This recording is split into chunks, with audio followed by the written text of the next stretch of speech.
Hi hello வணக்கம் மக்களே, welcome back to my channel. இன்னைக்கு ஒரு சூப்பரான மலையாள படத்தோட எக்ஸ்ப்ளனேஷன் தான் பார்க்க போகிறோம். இது ஒரு ஹாரர் ஸ்டோரி. வாங்க டைம் வேஸ்ட் பண்ணாமல் நம்ம கதைக்குள்ளே போகலாம். படத்தோட ஸ்டார்டிங் சீன்லேயே ஒரு வீட்டை காட்டுறாங்க. அந்த வீட்டை பூட்டிட்டு அந்த பாட்டி அங்கேருந்து வெளில போகிறாங்க. வீட்டுக்குள்ளே யாருமே ஆள் இல்லை, ஆனால் வீடு பூட்டியாச்சு. உள்ளே வந்து தையல் மிஷினோட சத்தம் கேட்டுக்கிட்டே இருக்குது. இதை கேட்ட பாட்டி இன்னும் பயந்துடுறாங்க. அதுக்கப்புறம் அங்கேருந்து வேகமாக காரை எடுத்துகிட்டு கிளம்பிடுறாங்க. அந்த பூட்டின வீட்டுக்குள்ளே யாரோ தையல் மிஷினில் தச்சிக்கிட்டு இருக்க மாதிரியே காமிச்சு இந்த சீனை கட் பண்ணி அப்படியே ஒரு போலீஸ் ஸ்டேஷனை காட்டுறாங்க. 3 திருடர்களை போலீஸ் ஸ்டேஷனில் பிடிச்சி வச்சுருக்காங்க. இவங்க திருட்டு வேலையும் பண்ணுறாங்க, 10,000க்கு எக்ஸ்ட்ரா கஞ்சா விற்பனையும் பண்ணுறாங்க. அந்த ஸ்டேஷனில் இன்ஸ்பெக்டராக இருக்கவர் தாங்க நம்ம படத்தோட ஹீரோ. ஹீரோ வந்து பார்த்தா அவங்கள்ட்ட விசாரிச்சுட்டு அவங்கள எதுவும் அடிக்கலை, திட்டலை, எதுவும் பண்ணலை. இனிமேல் இந்த மாதிரி தொழிலெலாம் பண்ணாதீங்க, இது தப்புன்னு உங்களுக்கே தெரியும்ல. ஸோ முடிஞ்ச அளவுக்கு வேறு ஏதாவது நல்ல வேலையை பார்த்து அதில் முன்னேறதுக்கான வழியை பாருங்கன்னு சொல்லி அட்வைஸ் பண்ணி அனுப்பி வைக்கிறாரு. இதை பார்த்து அந்த 3 திருடன்களும், சார் நீங்கள் எங்களை திட்டி அடித்து கேஸ் போட்டு எங்களை வெளில விட்டுருந்தீங்கன்னா கண்டிப்பாக நாங்கள் இதே வேலையை தான் சார் பண்ணியிருப்போம். ஆனால் நீங்கள் இப்படி சொன்னோன்னே எங்களுக்கு இனிமேல் இந்த வேலையை செய்கிறப்பே மனசு உறுத்தும் சார். கண்டிப்பாக நாங்கள் முயற்சி பண்ணுறோம் சார் வேறு வேலைக்கு போகன்னு சொல்லிட்டு சந்தோஷமா அந்த 3 பேரும் போறாங்க. இதை பார்த்த கான்ஸ்டபிள், என்ன சார் கஞ்சா வித்தவங்க மேல கேஸ் போடாம இப்படி அட்வைஸ் பண்ணி அனுப்பி வைக்கிறீங்கன்னு சொல்லும்போது, பக்குவமா சொன்னா அவங்களே புரிஞ்சுக்குவாங்க. நம்ம கேஸை போட்டு அடிச்சு திரும்ப அவங்க அதே வேலையை தான் பண்ணுவாங்க. சொல்ற விதத்துல சொன்னா எல்லாமே நல்லது தானே நடக்கும், எல்லாருமே சொல்றதையும் கேட்பாங்க அப்படின்னு சொல்லி பேசுறாரு. அது மட்டும் இல்லாம நம்ம ஹீரோ ரொம்ப நேர்மையான ஆளு. இவர் எங்க போனாலுமே ஒரு வருஷத்துக்குள்ள மேக்சிமம் டிரான்ஸ்ஃபர் போட்டுருவாங்க. அது மாதிரி தான் இப்பயும் இவருக்கு டிரான்ஸ்ஃபர் வந்துருச்சு. நாளைக்கு புது ஸ்டேஷன் போறாரு. ஃபேமிலியோட இனிமேல் புது ஊரில் தங்குறதுக்காக ஒரு புரோக்கர் மூலயமா அந்த ஏரியாவில் வீடு பார்க்க சொல்லியிருப்பாங்க. அந்த புரோக்கரும் ஒரு வீடு ரெடியாக இருக்குது, நீங்கள் வந்தீங்கன்னா நான் அப்போ திறந்து காட்டுவேன்னு சொல்ல ஹீரோவுமே அந்த ஊருக்கு போகிறாரு.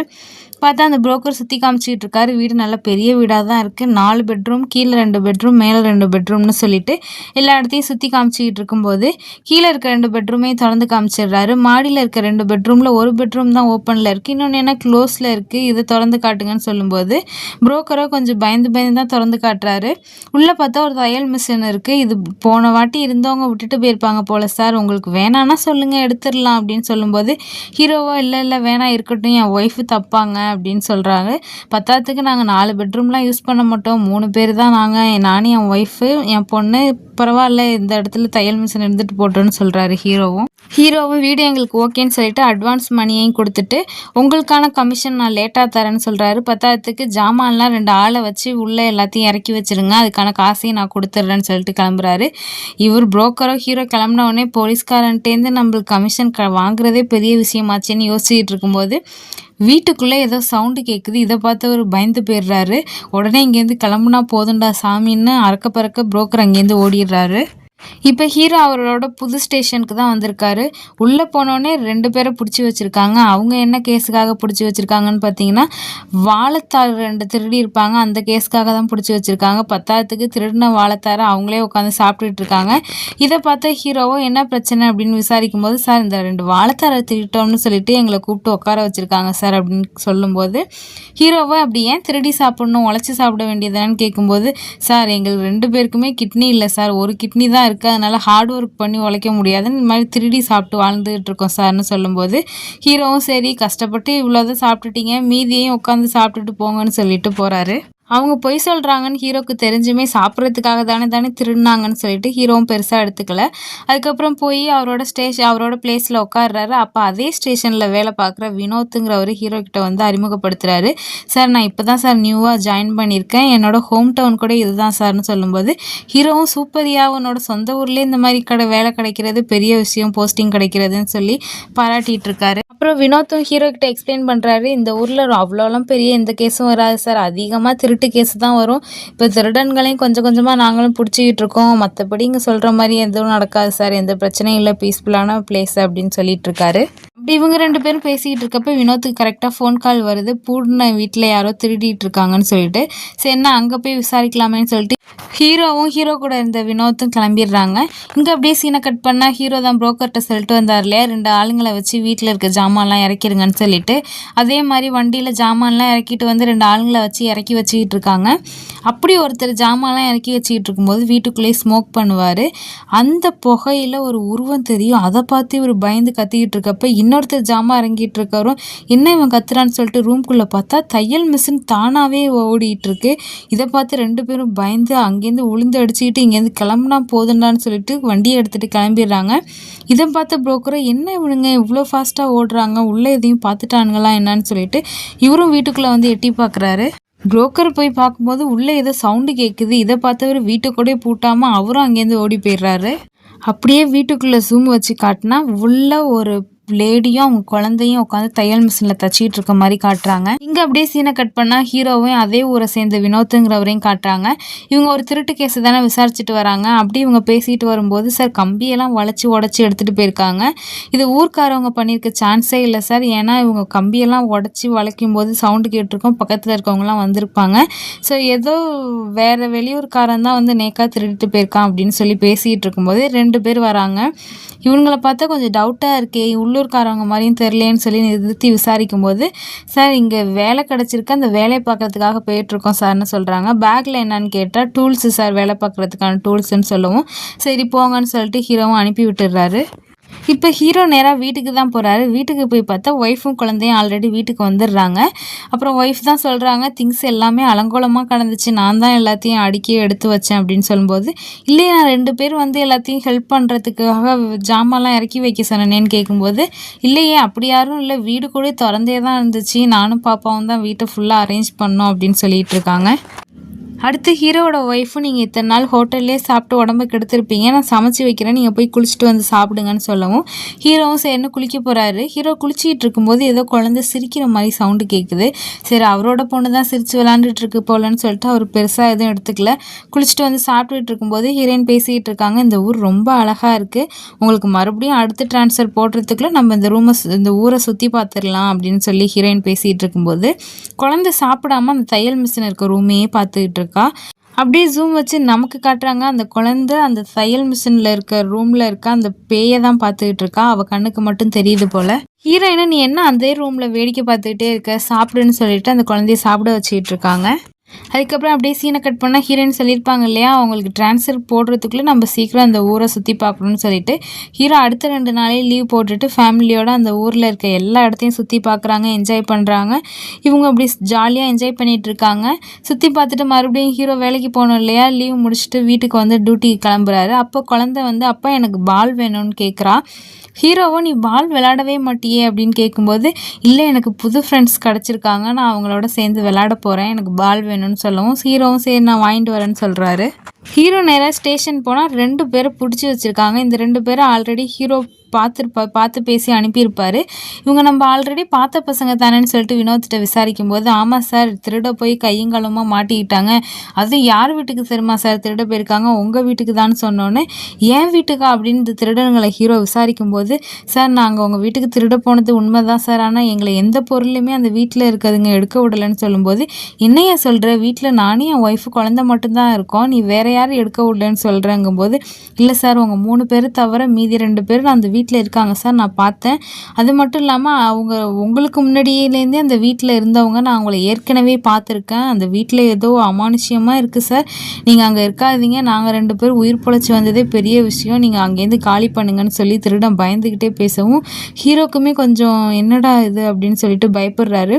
பத்தாவதுக்கு அவர் குழந்தை வேற எனக்கு பால் வேணும்னுலாம் சொல்லி கேட்டிருப்பா இல்லையா, இந்த வீட்டில் யாருமே இல்லை, ஆனால் எனக்கு ஃப்ரெண்டு கிடச்சிருக்காங்கன்னு சொல்லிட்டு குழந்தை சொன்னதையும் ஹீரோ யோசிச்சு பார்க்குறாரு. இந்த திருடனுங்களும் அவங்க என்ன வீட்டில் பார்த்தாங்கங்கிறத சொல்கிறாங்க. அந்த தையல் மிஷின் இருக்க ரூமில் திருட போய் தான் சார் நாங்கள் அந்த அம்மாவையும் குழந்தையும் பார்த்தோம், அவங்கள பார்த்தா உண்மையான ஆளுங்க மாதிரி இல்லை, ஆன்மா மாதிரி தான் இருந்தது, நாங்கள் பயந்து ஒடியாந்துட்டோம் சார்னு சொல்லவும் ஹீரோக்கும் கொஞ்சம் பயமாக தான் இருக்குது, இவங்க சொல்கிறது ஒரு வேளை உண்மையாக இருக்குமோன்னு சொல்லிட்டு ஹீரோ இதை பற்றி வினோத்துக்கிட்ட விசாரிக்கிறாரு. ஏன்னா அவர் இதே ஊரை சேர்ந்தவர் தான் இல்லையா. இதுக்கு முன்னாடி அந்த வீட்டில் யார் யார் இருந்தாங்கன்னு உங்களுக்கு தெரியுமான்னு கேட்கும்போது, எனக்கு அவ்வளோவா தெரில சார், நீங்கள் இதை நினச்சி பயப்படுறீங்கன்னா வேணால் எங்கள் அப்பாட்ட வந்து கேட்டு பாருங்கன்னு சொல்லி பேசிகிட்டு இருக்காரு. இங்கே அப்படியே சீனை கட் பண்ணால் குழந்தை வந்து பால் கேட்டா இல்லையா, அந்த பாலை வாங்கிட்டு வந்து குழந்தைகிட்ட கொடுக்குறாரு. குழந்தையுமே ரொம்ப சந்தோஷப்படுறா. ஹீரோவும் குளிக்க போகிறாரு. பார்த்தா சோப்பில் ஒரே முடியாக இருக்குது. ஹீரோயின் கிட்ட கேட்குறாரு, என் சோப்பை எடுத்து குளிக்காதீங்கன்னு உங்களுக்கு நான் எத்தனை தடவை சொல்கிறதுன்னு கேட்கும்போது, ஹீரோயினா நானும் குழந்தையும் வேறு சோப்பு வச்சுருக்கோம், உங்கள் சோப்புலாம் யார் எடுத்து குளிப்பான்னு சொல்லவும், அப்புறம் எப்படி முடி வந்திருக்கோன்னு சொல்லிட்டு அவரும் யோசிச்சுக்கிட்டே குளிக்கிறாரு.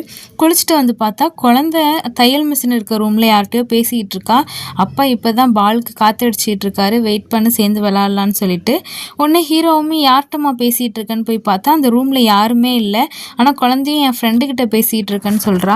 இதை பார்த்த ஹீரோ போய் ஒய்ஃப்கிட்ட சொல்கிறாங்க, இது மாதிரி குழந்தை தனியாக பேசிகிட்டு இருக்கா அப்படின்னு சொல்லும்போது, ஆமாம் வீட்டில் யாருமே இல்லை, நீங்களும் வேலைக்கு போயிடுறீங்க, நானும் குழந்தையும் மட்டும்தானே தனியாக இருக்கோம், நானும் இன்னும் தனியாக பேச ஆரம்பிக்கலையேன்னு சந்தோஷப்படுங்க. அம்மா அப்பாவை இங்கே கூட்டிகிட்டு வரலான்னு சொன்னால் நீங்கள் எங்கேயாவது கேட்குறீங்களான்னு கேட்கும்போது, சரி ஓகே அம்மா அப்பாவை நானே போய் நேரில் பேசி கூட்டிகிட்டு வரேன்னு சொல்கிறாங்க.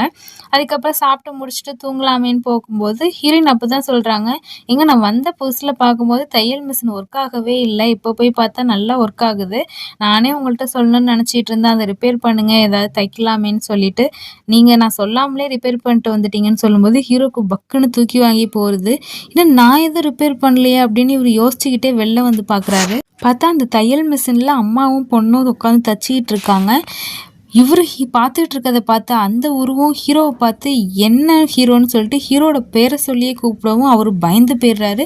அப்புறம் விடிஞ்சவொடனே முழிச்சு பார்த்தா ஹீரோ பெட்லேருந்து தான் எழுந்திரிக்கிறாரு. ஹீரோயின் தான் கேட்குறாங்க, என்ன புது பழக்கம், நேற்று அந்த தையல் மிஷின் இருந்த ரூம் வாசல்லே படுத்து தூங்கிட்டு இருந்தீங்க, காலைல விடிஞ்சவொடனே தான் எழுந்திரிச்சு வந்து இங்கே படுத்துறீங்க அப்படின்னு கேட்கும்போது ஹீரோ ஆக்சுவலி இவ்வளோ நேரம் நடந்ததெல்லாம் கனவுன்னு நினச்சிட்டு இருப்பாரு. ஆனால் ஒய்ஃப் சொன்னதை பார்த்தா நம்ம நேற்று பார்த்ததெல்லாம் உண்மையாக இருக்குமோன்னு சொல்லிட்டு ஹீரோக்கு டவுட் வருது. ஹீரோவுக்கு நேற்று நடந்தது தான் மண்டையில் ஓடிக்கிட்டே இருக்குது.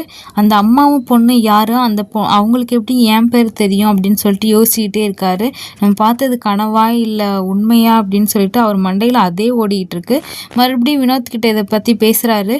உங்கள் அப்பா கிட்ட போய் விசாரிக்கலான்னு சொன்னீங்கல்ல, இப்போ உங்கள் அப்பா வீட்டில் இருப்பாங்களா, வரியா போகலாம்னு சொல்லிட்டு கேட்கும்போது, வாங்க சார் அப்பா வீட்டில் தான் இருப்பாங்கன்னு சொல்லிட்டு வினோத் அவங்க வீட்டுக்கு அழைச்சிட்டு போகிறாரு ஹீரோவை.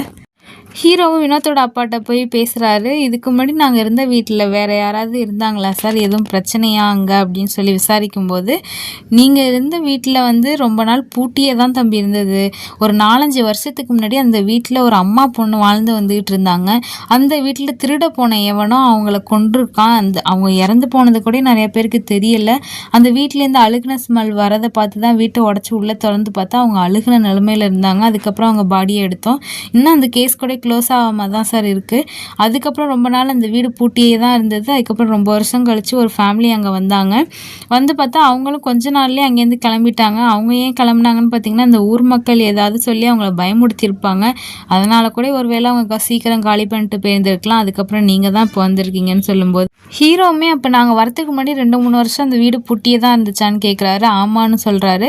இதை பற்றி உங்களுக்கு மேலே ஏதாவது டவுட் இருந்துச்சுன்னா நீங்கள் ஃபாதரை போய் பாருங்கள், நான் சொன்னேன்னு சொல்லி அவரை போய் பாருங்கன்னு சொல்லி பேசிகிட்டு இருக்காங்க. இங்கே இன்னொரு பக்கம் அப்படியே சீனை கட் பண்ணால் ஹீரோட வீட்டை காட்டுறாங்க. ஹீரோட குழந்தை தூங்கிட்டு இருக்கா. ஹீரோட ஒய்ஃபுக்கு ஏதோ சவுண்டு கேட்குது, தையல் மிஷின் ஆட்டோமேட்டிக்காக ஓடுற மாதிரி சவுண்டு கேட்குது. சரினா அந்த ரூமுக்கு வந்து பார்த்தா உண்மையிலேயே அது ஆட்டோமேட்டிக்காக ஓடிக்கிட்டு இருக்கு. ஹீரோயினும் கையை வச்சு நிறுத்த பார்க்குறாங்க, அது அப்பயும் ஓடிக்கிட்டே இருக்குது. இதனால் பயந்து போனவங்க என்னடா பண்ணுறதுன்னு யோசிச்சுட்டு இருக்கும்போதே அந்த ரூமோட கதவு தானாகவே க்ளோஸ் ஆகுது. அதுக்கப்புறம் என்ன, அந்த லேடியோட ஆன்மா ஹீரோயினோட உடம்புக்குள்ளே இறங்கின மாதிரி காட்டுறாங்க. இங்கே ஹீரோ இந்த விஷயம்லாம் தெரியாமல் ஃபாதரை போய் பார்க்க போயிருக்காரு. ஃபாதருமே அங்கே நடந்தது சொல்கிறாரு. ஆமாம், இதுக்கு முன்னாடி உங்களுக்கு முன்னாடி ஒரு ஃபேமிலி அங்கே இருந்தாங்க இல்லையா, அவங்களுமே இதே தான் ஃபீல் பண்ணதாக சொன்னாங்க. உங்களுக்கு எந்த மாதிரியான ஒரு அமானுஷ்யமான விஷயம்லாம் தோணியிருக்கோ அதே மாதிரி பிரச்சனையை தான் அவங்களும் ஃபீல் பண்ணியிருக்காங்க.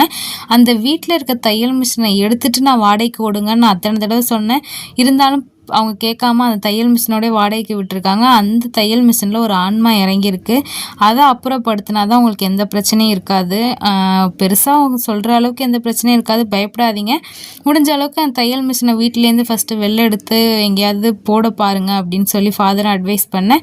நைட்டாக ஹீரோவும் வினோத்தும் நேராக ஹீரோட வீட்டுக்கு போகிறாங்க. ஒரு குட்டியானையை வர வச்சு தையல் மிஷினை வீட்டிலேருந்து எடுத்துகிட்டு வந்து வண்டியில் வச்சுட்டு வண்டியை ஸ்டார்ட் பண்ணலாமேன்னு பார்த்தா தையல் மிஷினை காணும். என்னடான்னு பார்த்தா மறுபடியும் வீட்டுக்குள்ளேயே வந்துருச்சு அந்த தையல் மிஷினு. இதை பார்த்து பயந்து போன வினோத்து, சார் இனிமேல் உங்கள் வீட்டுக்கு நான் வரவே மாட்டேன் சார், எனக்கு வேலையே போனாலும் பரவாயில்ல, என்னை கூப்பிடாதீங்க சார்னு சொல்லிட்டு உளுந்து அடித்து ஓடுறாரு. நைட்டு பயந்து போனதில் காலையிலே போய் கோயிலுக்கு போய் சாமியெல்லாம் கும்பிட்டுட்டு கயிறுலாம் வாங்கிட்டு வந்திருக்காரு. வினோத்தும் ஒரு கயிறை கையில் கட்டிக்கிட்டாரு, ஹீரோக்கும் ஒரு கயிறை கையில் கொடுக்குறாங்க. அதுக்கப்புறம் ஹீரோக்குமே கொஞ்சம் பயமாக தான் இருக்குது, ஆனால் அதை அவர் வெளில காட்டிக்கல. மறுபடியும் நேற்று நடந்த விஷயத்தெல்லாம் போய் ஃபாதர்கிட்ட சொல்லலான்னு சொல்லிட்டு 2 பேரும் ஃபாதரை பார்க்க போகிறாங்க. ஃபாதர்கிட்ட போய் நேற்று நடந்ததெல்லாம் சொன்ன உடனே, ரொம்ப தீவிரமாயிடுச்சுன்னு நினைக்கிற பிரச்சனைனா நான் சீக்கிரமாகவே வரேன் வீட்டுக்கு, நீங்கள் போங்க நான் பின்னாடியே வரேன்னு சொல்லிட்டு உங்கள் 2 பேரையும் அனுப்பி வைக்கிறாங்க. ஹீரோவும் அந்த வினோத்துங்கிற போலீஸ் ஆஃபீஸரும் நேராக ஹீரோட வீட்டுக்கு தான் வராங்க. வீட்டுக்கு வந்தால் ஒய்ஃப் இருக்காங்க. ஹீரோ ஒய்ஃபை பார்த்து 2 காஃபி போட்டுருமா அப்படின்னு சொல்கிறாங்க. ஹீரோவும் சோஃபாவில் குழந்தையோட உட்காந்து பால் விளையாண்டுட்டு இருக்காரு. அப்போ பால் விளையாடுற சவுண்டு வேறு இடத்துலேருந்தும் கேட்குது. இது என்னடா சவுண்டு கேட்குதுன்னு சொல்லிட்டு ஹீரோவும் வினோத்துங்கிற போலீஸ் ஆஃபீஸரும் போய் பார்த்தா தையல் மிஷின் இருக்க ரூமில் பால் அந்த இடத்துல தொங்குது. இதை பார்த்து பயந்து போன வினோத், சார் இதுக்கு தான் சார் நான் உங்கள் வீட்டுக்கே வரமாட்டேன்னு சொன்னேன், நான் இப்போயே கிளம்புறேன் சார், போங்க சார்னு சொல்லும்போது கிச்சன்லேருந்து ஏதோ சவுண்டு வருது. சரின்னு கிச்சனுக்கு போய் பார்க்கலாமேன்னு பார்த்தா ஹீரோவோட ஒய்ஃப் உடம்புக்குள்ளே ஆன்மா இறங்கியிருக்குங்கிறது இவங்களுக்கு அப்பட்டமாக தெரியுது. இதை பார்த்து பயந்து போய் வினோத் நிற்க, ஒரு பக்கம் ஹீரோ என்னடா பண்ணுறதுன்னு யோசிச்சுட்டு இருக்காரு. வினோத்தும், சார் நான் கிளம்புறேன் சார் அப்படின்னு சொல்லிட்டு கிளம்ப போகிற நேரத்தில் கரெக்டாக ஹீரோயினோட உடம்புல இருக்க ஆன்மா வந்து, என்ன வினோத் அதுக்குள்ளே கிளம்பிட்ட, காஃபி போட்டுக்கிட்டு இருக்கேன், காஃபி குடிக்கலையா அப்படின்னு சொல்லிட்டு, அம்மா கையில் என்ன கயிறு கட்டியிருக்க அப்படின்னு சொல்லி பேசிக்கிட்டு கிட்ட வராங்க. பத்தாத்து ஹீரோவும் அதே கயிறு கட்டியிருக்காரு இல்லையா, என்ன நீங்களும் கயிறு கட்டியிருக்கீங்க, இதை அவருங்கன்னு சொல்லிட்டு அதை அவுக்க முயற்சி பண்ணும்போது அவங்களுக்கு அப்படியே ஷாக் அடித்த மாதிரி இருக்குது. அப்படியே மயங்கி விழுந்துடுறாங்க. ஹீரோயினையும் போய் ஒரு பெட்டில் படுக்க வச்சுட்டு யாரோ கதவு தட்டுற மாதிரி சவுண்டு கேட்குது. திறந்து பார்த்தா ஃபாதர் தான் வராரு. அப்பாடா ஃபாதர் வந்துட்டாருன்னு சொல்லிட்டு ஹீரோவும் பெருமிச்சு விடுறாரு. ஃபாதர் வந்து அந்த ஆன்மாவை கட்டுப்படுத்த முயற்சி பண்ணுறாரு. அந்த ஆன்மா என்ன சொல்லுதுன்னா, என்னை கொன்னது யாருன்னு கூட தெரியாமல் நான் இந்த இடத்த விட்டு போக மாட்டேன், கண்டிப்பாக நான் என்னை கொன்னது யாருன்னு தெரிஞ்சுக்கிட்டு தான் போவேன்னு சொல்லிட்டு விடாப்பிடியாக இருக்குது.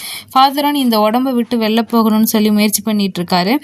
அப்போ தான் இறந்து போன ஆன்மா அதோட ஃப்ளாஷ்பேக்கை சொல்லுது. நான் இது மாதிரி ஒரு நாள் உட்காந்து தச்சிக்கிட்டு இருந்தேன், பின்னாடி யாரோ வர மாதிரி இருக்கேன்னு லைட்டாக திரும்ப முயற்சி பண்ண, அதுக்குள்ளே என் தலையில் யாரோ ஓங்கி அடித்தாங்க.